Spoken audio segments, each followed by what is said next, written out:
Alhamdulillah barusan tadi kita melakukan musyawarah negeri. Ada beberapa kegiatan prioritas yang kami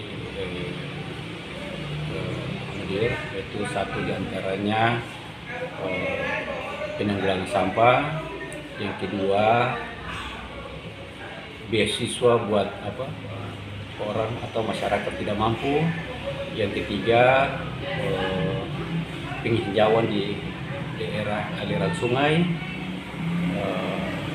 yang keempat juga itu penghijauan di lingkungan masyarakat, yang kelima itu ada satu program dari negeri itu ditujukan kepada masyarakat yang tidak mampu, yang mana kami dari negeri memfasilitasi segala kebutuhan, yaitu perangkat komputer dan internet, dan itu juga buat seluruh masyarakat negeri itu apabila di kemudian hari mereka membutuhkan untuk mau mengetik atau memprinter tugas-tugas mereka, itu kami siapkan dan itu semuanya gratis.